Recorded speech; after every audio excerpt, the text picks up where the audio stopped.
5월 1일 토요일 아침 묵상입니다. 5월 가정의 달이 되었습니다. 가정의 달을 맞아서 날씨도 많이 따뜻해졌는데요.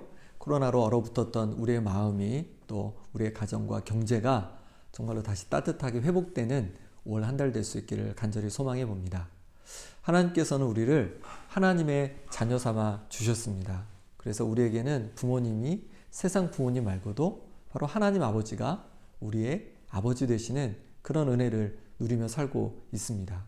그런데 하나님께서는 하나님의 자녀된 우리가 하나님의 자녀된 것으로 그저 만족하는 것이 아니라 하나님의 자녀됨을 갖고 또한 살아가기를 원하십니다.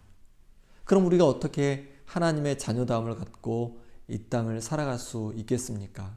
하나님의 자녀답게 살아갈 수 있겠습니까? 그 답이 바로 하나님을 경외합니다 라고 말씀하고 있습니다. 잠언 31장 30절 31절 말씀을 함께 보도록 하겠습니다. 고운 것도 거짓되고 아름다운 것도 헛되나 오직 여호와를 경외하는 여자는 칭찬을 받을 것이라. 그 손의 열매가 그에게로 돌아갈 것이요 그 행한 일로 말미암아 성문에서 칭찬을 받으리라. 아멘. 첫 번째로 외모보다 우리의 마음을 가꾸는 자가 하나님께 칭찬을 받는다 라고 말씀하고 있습니다. 요즘은 외모가 굉장히 중요하게 여겨지는 시대죠. 그래서 취업을 하기 위해서 우리 청년들이 성형수술을 하기도 하고, 그리고 또 몸매를 예쁘게 또 아름답게 가꾸려고, 멋지게 가꾸려고 노력들을 많이 합니다. 그런데 오늘 말씀해 보니까 외모가 아니라, 외모로 말미암아 칭찬받는 것이 아니라 하나님을 경외하는 그 마음으로 말미암아 하나님께 칭찬을 받는다 라고 말씀하고 있습니다. 그리고 그 다음에 있는 31절에서는 성문에서 칭찬을 받는다 라고 말하고 있어요. 그러니까 하나님뿐만 아니라 세상에서도 결국 마음을 가꾸는 자가 인정을 받음을 말씀하고 있는 것입니다. 사무엘이 사울왕이 하나님의 뜻대로 이렇게 통치를 하지 않자 굉장히 낙심해 있었습니다. 하나님이 사울을 처음 왕으로 기름 부어 세운 사울왕을 버리셨기 때문입니다. 그때 하나님께서 사무엘을 찾아가셔서 말씀하십니다. 내가 언제까지 이렇게 낙심해 있겠느냐. 저 이새의 아들을 찾아가서 그 중에 한 명을 왕으로 기름 부어라. 이렇게 말씀합니다. 사무엘은 그 말씀에 순종해서 베들레헴으로 가게 되고, 그때 이새와 또 이새의 아들들을 청하게 됩니다. 그 아들 중에 첫 번째 아들이 누구냐면 엘리압이었습니다. 엘리압을 보니까 키도 크고 용모도 아주 준수했습니다. 그 마음에서 이렇게 정한 거예요. 하나님께서 세우기로 정하신 왕이 바로 이 엘리압이구나. 이 엘리압에게 기름을 부어야겠구나 생각을 했습니다. 근데 하나님이 뭐라고 하시냐면 그는 아니라는 거예요. 그러면서 하나님께서 이렇게 말씀하십니다. 여호와께서 사무엘에게 이르시되 그의 용모와 키를 보지 말라. 내가 이미 그를 버렸노라. 내가 보는 것은 사람과 같지 아니하니 사람은 외모를 보거니와 나 여호와는 중심을 보느니라. 아멘. 사무엘은 외모를 보고 엘리압을 왕으로 세우려 했지만 하나님은 다윗의 마음을 보시고 다윗을 왕으로 기름 부어 세우도록 하셨습니다. 다윗이 결국 어떠했습니까? 그 마음이 하나님께 합한 자였기 때문에 하나님께 칭찬을 받고 또 모든 백성들에게 칭찬을 받는 그런 왕이 되었습니다. 그렇습니다. 우리의 겉모습을 가꾸는 것이 아니라 우리의 마음을 가꾸어 갈 때 그로 말미암아 하나님과 사람들에게 인정받는 하나님의 자녀가 되어갈 줄 믿습니다.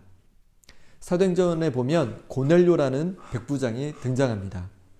로마의 그 100명의 병사를 이끄는 장교라 할 수 있죠. 그런데 그가 어떤 평가를 받냐면 하나님께 기억하신 바 되었다라는 평가를 받게 됩니다. 그로 인해서 베드로가 고넬료의 집에 들어가게 되고 베드로의 말씀 선포하는 중에 고넬료와 그 온 가족이 성령 세례를 받는 그런 놀라운 역사가 일어납니다. 이방인 중에서 첫 번째로 성령 세례를 받은 사람과 그 가족이 되는 것입니다. 어떻게 이렇게 하나님께 고넬료는 인정을 받게 되었을까요? 그것은 바로 그의 마음 때문이었습니다. 그의 겉모습을 봤을 때는 이스라엘 백성을 지배하러 온 로마의 장교일 뿐이었습니다. 하나님과 사람들에게 인정받을 것이 하나도 없었습니다. 하지만 그 마음 때문에 하나님께 또 사람들에게 인정을 받게 된 것이죠. 사도행전 10장 2절 말씀을 제가 읽어보겠습니다. 그가 경건하여 온 집과 더불어 하나님을 경외하며 백성을 많이 구제하고 하나님께 항상 기도하더니. 아멘. 고넬료는 그 마음 중심에 하나님을 경외하는 마음이 있었습니다. 그렇기 때문에 그 하나님을 경외하는 마음으로 말미암아 하나님께 또 사람들에게까지도 인정받게 되었고 이방인 중에서 최초로 세례도 받게 되었습니다. 그렇습니다. 하나님께서는 우리의 마음을 보십니다. 하나님께서는 우리가 우리의 마음을 가꾸어 가기를 원하십니다. 하나님을 경외하는 그 마음을 우리가 갖기를 원하십니다. 그렇다면 하나님을 경외한다는 것은 무엇일까요? 경외하다는 말은 두려워하고 공경한다는 말입니다. 하나님을 두려워하고 공경한다는 거예요. 다른 말로 하면 하나님을 내 마음의 가장 큰 분으로 모시는 겁니다. 여러분 마음속에는 누가 가장 큰 사람으로 자리 잡고 있습니까? 여러분 마음속에 무엇이 가장 큰 것으로 자리 잡고 있습니까? 하나님을 가장 큰 분으로 모신다는 것은 내 배우자보다도 하나님이 내 마음속에 더 크게 자리 잡은 것이고 내 자녀보다도 하나님 아버지께서 더 크게 자리 잡은 것이고 어떤 재물과 물질보다도 하나님을 더 크게 여기는 그 마음이 바로 하나님을 경외하는 마음인 것입니다. 성도 여러분, 여러분의 마음속에 하나님을 경외하는 마음이 넘쳐나기를 소망합니다. 그래서 그 무엇보다도 하나님을 가장 큰 분으로 모시면 좋겠습니다.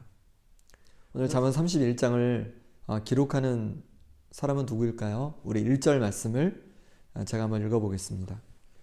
르무엘 왕이 말씀한 바 곧 그의 어머니가 그를 훈계한 잠언이라. 이 잠언 31장은 르무엘이라는 왕이 기록한 건데 이 르무엘 왕이 자기 생각을 기록한 것이 아니라 어머니에게 훈계받은 그 내용을 가지고 기록한 것입니다. 이 르무엘이라는 사람에 대해서, 르무엘 왕에 대해서 학자들이 여러 가지를 연구했는데 어떤 사람은 솔로몬이라고도 하고 어떤 사람은 히스기야 왕이라고도 합니다. 하지만 실제로 솔로몬이었는지 히스기야였는지 정확히 얘기할 수 있는 학자들은 아무도 없습니다.